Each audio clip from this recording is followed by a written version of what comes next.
آخر موت کے وقت 4 فرشتے آ کر انسان کو کیا کہتے ہیں؟ 4 فرشتے آ کر مرنے والے کو کیا کہتے ہیں؟ مرنے والا تو پہلے سے ہی خوف میں ہوتا ہے، سوچ رہا ہوتا ہے کہ اب میرے ساتھ کیا ہونے والا ہے۔ دل میں ایک ہی سوال گردش کر رہا ہوتا ہے کہ میرے ساتھ اچھا سلوک ہوگا یا برا سلوک ہوگا، میری روح آسانی سے کھینچی جائے گی یا سختی کے ساتھ کھینچی جائے گی، میری اگلی منزل جنت ہوگی یا جہنم ہوگی، اور دنیا میں جو میں نے کیا اس کی جزا اور سزا مجھے ملے گی یا نہیں ملے گی۔ اور مرنے والا یہ بھی سوچ رہا ہوتا ہے کہ جو مال میں پیچھے چھوڑ کر جا رہا ہوں اس کا حساب مجھ سے لیا جائے گا یا پھر وہ مال استعمال کرنے والوں سے لیا جائے گا۔ یہ سارے خیال ایک ساتھ دل پر بوجھ بنے ہوتے ہیں، یہ سارے خیال ذہن میں بوجھ بنے ہوتے ہیں۔ مرنے والا ابھی انہی سوچوں میں ڈوبا ہوا ہی ہوتا ہے، انہی سوچوں میں ڈوبا ہوا ہی ہوتا ہے کہ پہلا فرشتہ آسمان سے زمین پر اترتا ہے، پہلا فرشتہ آسمان سے زمین پر اترتا ہے، مرنے والے کے سرہانے آ کر کھڑا ہو جاتا ہے اور پھر بلند آواز سے کہتا ہے، اے مرنے والے، میں وہ فرشتہ ہوں جو تیرے رزق پر مقرر کیا گیا تھا، میں روزانہ تیرے لیے رزق کا بندوبست کرتا تھا، تیرے لیے روٹی کا انتظام کرتا تھا، تیرے لیے روزی کا انتظام کرتا تھا، تیرے لیے روزی تلاش کرتا تھا۔ وہ کوئی اور نہیں تھا، وہ میں ہی تھا جس کی وجہ سے تو زندگی میں ایک رات بھی بھوکا نہیں سویا تھا، وہ کوئی اور نہیں تھا، وہ میری ہی وجہ تھی، وہ سب کچھ میں ہی کرتا رہا اللہ کے حکم پر۔ تیرے نصیب کی کتابوں میں جتنا کچھ تیرا رزق لکھا گیا تھا وہ سب میں نے تیرے پاس پہنچا دیا، نہ اس میں کمی ہوئی نہ دیر ہوئی، نہ کمی ہوئی نہ اس میں نہ دیر ہوئی، نہ زیادہ ہوا نہ ہی کم ہوا۔ اب میں نے دھرتی کا چپا چپا چھان مارا ہے، آج کے دن میں نے دھرتی کا چپا چپا چھان مارا ہے، تیرے لیے روٹی کا ایک ٹکڑا بھی باقی نہیں رہا، ایک لقمہ بھی باقی نہیں رہا۔ تو یوں سمجھ لے کہ گندم کا ایک دانہ بھی تیرے لیے باقی نہیں رہا، تیرے نصیب کا رزق سب ختم ہو چکا ہے۔ مرنے والا فرشتے کی یہ بات سن کر سوچتا ہے کہ میں نے دنیا میں اتنا مال کمایا، اتنا پیسہ کمایا، اتنی محنت کی، دن رات ایک کی، اور اپنے پیچھے بہت سارا مال چھوڑ کر جا رہا ہوں۔ یہاں پر مجھے حضرت غوث اعظم کا ایک جملہ یاد آ گیا، میری قوم کے نوجوانوں، حضرت سیدنا غوث اعظم نے فرمایا تھا، او ماڑی بنانے والے، او محل بنانے والے، ماڑی بنا رہا ہے تو، محل بنا رہا ہے تو، بسیں گے کوئی اور، حساب تجھے دینا پڑے گا۔ حلال و حرام کی تمیز کیے بغیر مال جمع کر رہا ہے تو، بینک بیلنس بہت زیادہ کر رہا ہے تو مر جائے گا، کھانے والے کھائیں گے، حساب تجھ سے لیا جائے گا۔ وہ اپنے پیچھے بہت سارا مال چھوڑ کر جا رہا ہے مرنے والا سوچتا ہے کہ میں نے اتنا سارا مال کمایا، اتنی محنت کی، دن رات ایک کی، اور اپنے پیچھے بہت سارا مال چھوڑ کر جا رہا ہوں، لیکن افسوس کہ اس مال میں سے آج مجھے ایک نوالا بھی نصیب نہیں، ایک نوالا بھی نصیب نہیں، جو کچھ میں نے جمع کیا وہ سب یہیں رہ گیا، میرے نصیب کا ایک ایک نوالا اس مال سے ختم ہو چکا ہے، اور اب میرے لیے کچھ بھی باقی نہیں رہا دنیا میں۔ ابھی پہلے فرشتے سے بات چیت ختم نہیں ہوتی کہ اتنے میں دوسرا فرشتہ آسمان سے زمین پر اترتا ہے، اور یہ میت کے پیروں والی سائڈ سے کھڑا ہو جاتا ہے۔ دوسرا فرشتہ آسمان سے زمین پر اترتا ہے، مرنے والے کے پیروں والی سائڈ سے کھڑا ہو جاتا ہے، پھر بلند آواز سے کہتا ہے، او مرنے والے، میں وہ فرشتہ ہوں جسے تیرے پانی پر مقرر کیا گیا تھا، میری ڈیوٹی تھی کہ دنیا میں جہاں کہیں تیری قسمت کا پانی ہو، میں وہ پانی ڈھونڈ کر تلاش کر کے تیرے تک پہنچاؤں، چاہے وہ سفر میں ہو یا گھر میں ہو، قریب ہو یا دور ہو۔ لیکن افسوس، آج میں نے دنیا کا چپا چپا چھان مارا ہے، آج میں نے دھرتی کا چپا چپا چھان مارا ہے، ہر گلی ہر کونے میں نے دیکھا، مگر مجھے تیری قسمت کا ایک قطرہ پانی بھی نظر نہیں آیا، تیرے لیے ایک قطرہ پانی کا بھی باقی نہیں بچا۔ میں نے اپنی ڈیوٹی نبھانے میں ذرا بھی غفلت نہیں کی، دھرتی کا چپا چپا چھان مارا صرف تیرے لیے کہ تجھے ایک گھونٹ میسر ہو جائے، ایک گھونٹ پانی کا مل جائے۔ جو حکم ملا تھا میں نے وہ پورا کیا۔ اللہ نے میری ڈیوٹی لگا دی تھی نا، اللہ نے میری ڈیوٹی لگا رکھی تھی کہ میں نے تجھے پانی تلاش کر کے تیرے حلق کے نیچے لے کر جانا ہے۔ اب پوری دنیا میں، روئے زمین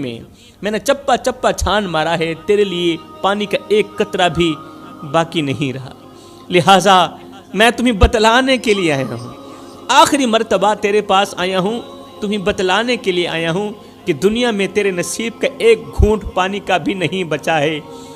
ایک گھونٹ پانی کا بھی نہیں بچا، لہٰذا اب تو اگلی دنیا کی طرف جانے والا ہے۔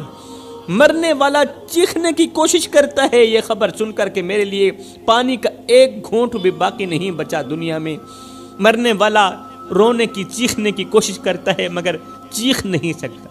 بس اس کی آنکھوں سے آنسو نکلتے رہتے ہیں۔ میرے محترم بھائیو، آپ نے غور کیا ہوگا کہ مرنے والے کی آنکھوں سے آنسو نکل رہے ہوتے ہیں۔ آپ کے ارد گرد حق ہمسائے، آپ کے گھر والوں میں سے جب کسی کا انتقال ہوا ہوگا، آپ نے غور کیا ہوگا کہ انتقال کے وقت، روح کے نکلتے وقت مرنے والے کی آنکھوں سے آنسو نکلتے ہیں،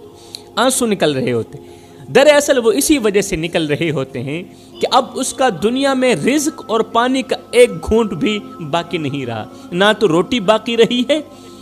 نہ تو ایک گھونٹ پانی کا باقی رہا ہے، ایک گھونٹ تو کیا ایک قطرہ بھی باقی نہیں بچا، کیونکہ اب اسے یقین ہو گیا ہوتا ہے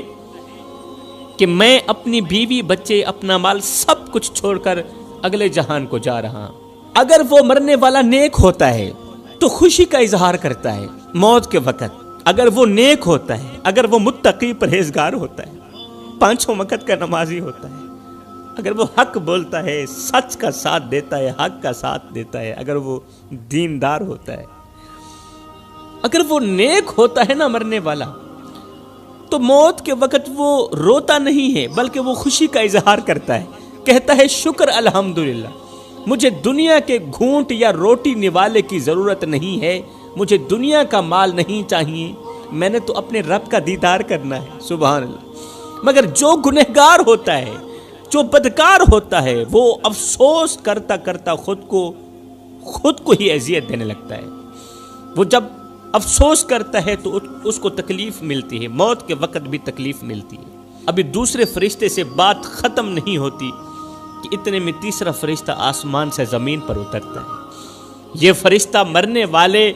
کی دوسری جگہ کھڑا ہو جاتا ہے، دوسری جانب کھڑا ہو جاتا ہے اور بلند آواز سے افسوس کرتا ہوا کہتا ہے، اے مرنے والے، میں وہ فرشتہ ہوں جسے اللہ نے تیری طاقت پر مقرر کیا تھا، میں ہی تھا جو تجھے چلاتا تھا، اللہ نے میری ڈیوٹی لگا رکھی تھی، میں ہی تھا تجھے چلاتا تھا، تجھے پھراتا تھا، تجھے اٹھاتا تھا، تجھے بٹھاتا تھا اور تیرے اندر قوت اور طاقت بھرتا تھا تاکہ تو اٹھ سکے، تاکہ تو بیٹھ سکے، چل سکے، پھر سکے۔ میں نے اللہ کے حکم سے تیرے اندر وہ طاقت بھری تھی جس کی وجہ سے تو مشکل کام آسانی سے کر لیتا تھا، مشکل ترین کام آسانی سے کر لیتا تھا، جس طاقت کے سہارے تو ہاتھیوں کو اٹھا لینے کی باتیں کرتا تھا، شیروں کو نچا لینے کے دعوے کرتا تھا، ہاتھیوں کو اٹھاتا بھی تھا، تو شیروں کو اپنی ایک انگل کے اشارے سے نچاتا بھی تھا، پہلوانوں کو گرا دیتا تھا، بڑے بڑے بہادروں کو ہرا دیتا تھا۔ تیری طاقت کے چرچے تھے، تیری قوت کے تذکرے تھے، اور تو اپنے مضبوط بازوؤں پر مان کرتا تھا، تکبر کرتا تھا۔ مگر افسوس، آج میں نے زمین کے ہر ایک کونے پر نظر دوڑائی ہے، پوری زمین چھان ماری ہے، دھرتی کا چپا چپا چھان مارا ہے، لیکن مجھے کہیں بھی تیرے حصے کی طاقت نہیں ملی۔ آج میں تجھے وہ قوت اور وہ طاقت مہیا کرنے سے قاصر ہوں جو کبھی تیرا مان ہوا کرتی تھی طاقت، کیونکہ اللہ نے تیرے حصے کی طاقت اس دنیا سے ختم کر دی ہے۔ انسان کتنا کمزور ہے میرے بھائیو، انسان کمزور پیدا ہوتا ہے مگر طاقتور ہوتے ہی خود کو خدا سمجھنے لگ جاتا ہے۔ ہاں کمزور پیدا ہوتا ہے مگر 4 دن کی مہلت پا کر حضرت انسان اپنی اوقات بھول جاتا ہے۔ جب انسان اپنی اوقات بھول جاتا ہے تو پھر اسے اتنا پتہ بھی نہیں رہتا کہ مٹی کا کھلونا جیتے جی تو بہت شور مچاتا ہے، لیکن جب مرتا ہے تو پھر مر ہی جاتا ہے۔ اے حضرت انسان، تیرے غرور کی اوقات تو بس اتنی سی ہے، تیرے تکبر کی اوقات تو بس اتنی سی ہے کہ جب تو دنیا میں آیا تھا تو لوگوں نے ہی تیرے ننگے وجود کو ڈھانپا تھا، اور جب تو دنیا سے گیا تھا، مرا تھا، تو لوگوں نے ہی تیرے ننگے وجود کو ڈھانپ کر تجھے رخصت کیا تھا۔ تو غرور کس بات کا کرتا ہے؟ ایک قبرستان کے اوپر لکھا تھا، قبر کے ایک پتھر پر لکھا تھا کہ منزل تو تیری یہی تھی، بس زندگی گزر گئی آتے آتے، اور نادان کیا ملا تجھے اس دنیا سے، اپنوں نے ہی دفنایا تجھے جاتے جاتے۔ اے بندے، نہ کفن میں جیب ہے، نہ قبر میں الماری ہے، اور کمال کی بات تو یہ ہے کہ موت کا فرشتہ رشوت بھی نہیں لیتا، موت کا فرشتہ رشوت بھی نہیں لیتا۔ اللہ اکبر۔ اب اس کے دل پر بوجھ بڑھ جاتا ہے، مرنے والے کے دل پر بوجھ بڑھ جاتا ہے، اور وہ سوچنے لگتا ہے کہ کاش میں نے آج کے اس دن اور اس لمحے کو یاد رکھا ہوتا، کاش میں نے اپنی ساری زندگی غفلت میں نہ گزاری ہوتی، کاش میں نے اپنی طاقت پر مان نہ کیا ہوتا، کاش میرا ذہن اس بات کو مان لیتا کہ ایک دن ایسا آئے گا جب میں بالکل بے جان ہو جاؤں گا۔ مجھے تو اس چیز کا علم بھی نہیں تھا، میں نے زندگی میں کبھی سوچا بھی نہیں تھا کہ میرے ساتھ بھی یہ ہوگا۔ حضرت سیدنا یعقوب علیہ السلام نے فرمایا تھا، اے ملک الموت، اے فرشتے، جب تم میری روح نکالنے کے لیے آنا تو پہلے مجھے بتانا، پہلے مجھے بتانا۔ ملک الموت نے کہا ٹھیک ہے، اے اللہ کے نبی، جب میں آپ کی روح آپ کے جسم سے الگ کرنے کے لیے آؤں گا نا، پہلے میں تمہیں بتاؤں گا کہ میں آ رہا ہوں۔ وقت گزرتا گیا، حضرت یعقوب علیہ السلام کی زندگی کے دن مکمل ہو گئے، جتنا کھانا تھا کھا لیا، جتنا پینا تھا پی لیا، آپ کے نصیب کا رزق ختم ہو گیا۔ اللہ اکبر۔ ایک دن اسرائیل علیہ السلام آ گیا روح نکالنے کے لیے۔ اللہ کے نبی نے فرمایا، اے اسرائیل، میں نے تجھے کہا نہیں تھا جب میرے پاس آنا تو پہلے مجھے بتانا، جب میری روح نکالنے کے لیے آنا تو پہلے مجھے خبر دینا، پہلے مجھے خبر دینا۔ ملک الموت نے کہا، اے اللہ کے نبی، ایک بار نہیں 10 مرتبہ میں تمہیں بتا چکا ہوں کہ میں آپ کے پاس آ رہا ہوں، تیاری کر لیں۔ اللہ کے نبی نے فرمایا، وہ کس طرح؟ ملک الموت نے کہا، آپ کی داڑھی کے سفید بال، یہ میرا قاصد ہی تو تھا۔ داڑھی پہلے سیاہ تھی پھر سفید ہو گئی، وہ جو سفیدی تھی وہ سفیدی نہیں، وہ میرا قاصد ہی تھا کہ اب میں آپ کے پاس آنے والا۔ آپ کے ہی محلے میں فلاں جگہ پر فوتگی ہوئی تھی، کوئی مرا تھا، آپ نے جنازہ پڑھایا تھا۔ میں صرف ان کو مارنے کے لیے نہیں آیا تھا، آپ کو بتانے کے لیے بھی آیا تھا کہ حضرت آج ان کی باری ہے، کل آپ بھی تیار ہو جائیں۔ تو مرنے والا سوچتا ہے کہ مجھے تو پتہ بھی نہیں تھا، خبر بھی نہیں تھی کہ میری زندگی میں یہ دن لکھا ہوگا، میرے ساتھ بھی یہ کچھ ہوگا۔ میرے بھائیوں،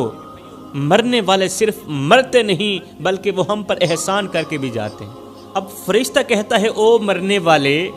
اللہ تعالیٰ نے مجھے تیری سانس پر مقرر کیا تھا، میری ڈیوٹی تھی کہ میں تیری سانسوں کو سلامت رکھوں، میں تیری چلتی سانسوں کو اور چلانے میں مدد دوں، میں تیری مدد کروں، تجھے سانس مہیا کروں، ایک سانس کے بعد دوسری نئی سانس مہیا کروں، وہ قیمتی سانس جو لاکھوں میں بھی نہیں خرید سکتے، وہ قیمتی سانس جو کروڑوں میں بھی نہیں خریدا جا سکتا، میں تجھے زندگی بھر مفت میں وہ سانس مہیا کرتا رہا جو کروڑوں میں بھی نہیں خریدی جاتی، جو کروڑوں سے بھی بڑھ کر قیمتی ہے، میں وہ سانس اللہ کے حکم سے تجھے مفت میں مہیا کرتا رہا۔ ہر صبح جو تو جاگتا تھا وہ میری اجازت سے ہی جاگتا تھا، اللہ کے حکم سے۔ ہر صبح اور ہر نیند کے دوران اور نیند کے وقت جب تو جاگتا تھا، جب تو سوتا تھا، جب تو سانس لیتا تھا نا، تو میری ہی اجازت پر لیتا تھا۔ ہر رات جب تو سوتا تھا میری حفاظت میں سوتا تھا، تیرے سینے میں جو سانس آتی جاتی تھی وہ میرے حکم سے چلتی تھی۔ اللہ کے دیے گئے حکم پر، وہ میرے ہی حکم سے میں ہی چلا رہا تھا یہ نظام، لیکن آج میں تجھے یہ بتانے آیا ہوں کہ تیرے حصے کی سانسیں پوری ہو چکی ہیں، اب تیرے لیے ایک سانس بھی باقی نہیں رہی۔ میں صرف اتنا بتانے کے لیے آیا ہوں کہ تیرے لیے ایک سانس بھی باقی نہیں رہی۔ میں نے تیرے لیے جتنی سانسیں لکھی گئی تھی وہ سب تجھے دنیا میں پوری دے دی ہیں، پوری دے دی ہیں، ڈنڈی نہیں ماری، میں نے تیرے ساتھ دھوکہ نہیں کیا۔ اب نہ میں تجھے ایک سانس آگے دے سکتا ہوں اور نہ ہی ایک لمحہ پیچھے کر سکتا ہوں تیرے لیے، کیونکہ اللہ کے حکم سے تیرے نصیب کی سانسیں اس دنیا میں ختم ہو چکی ہیں۔ فرشتے کی یہ بات سن کر کہ اللہ کے حکم سے تیرے نصیب کی سانسیں اس دنیا میں ختم ہو چکی ہیں، فرشتے کی یہ بات سن کر مرنے والا اندر سے ایک دم ٹوٹ جاتا ہے، جس طرح وہ مرنے سے پہلے مر چکا ہو۔ اسے یقین ہو جاتا ہے کہ اب واپسی کا کوئی راستہ نہیں، اب نہ سانس باقی ہے، نہ طاقت، نہ پانی، نہ رزق، اور وہ سمجھ جاتا ہے کہ اب اصل سفر شروع ہونے والا ہے، اب اگلے جہان والا سفر شروع ہونے والا، وہ سفر جس میں دنیا کی کوئی چیز ساتھ نہیں جائے گی، کوئی چیز ساتھ نہیں جائے گی۔ میں نے کہا ہے نہ کفن میں جیب ہے، نہ قبر میں الماری ہے، اور کمال کی بات تو یہ ہے کہ موت کا فرشتہ رشوت بھی نہیں لیتا۔ اس کے بعد پھر کیا ہوتا ہے؟ حضرت سیدنا عزرائیل علیہ السلام، جسے ملک الموت کہا جاتا ہے، مرنے والے کی چارپائی پر لیٹے ہوئے شخص کی روح نکالنا شروع کر دیتے ہیں۔ انسان کی یہ روح پیروں سے نکلتی ہوئی اوپر کی طرف آتی ہے، سر کی طرف آتی ہے، اور جب یہ روح دل اور پھیپھڑوں تک پہنچتی ہے تو یہ وہ لمحہ ہوتا ہے کہ جب انسان پہلی مرتبہ فرشتوں اور شیطانوں کو دیکھتا ہے، پہلی مرتبہ فرشتے کو بھی اپنی آنکھوں سے دیکھتا ہے۔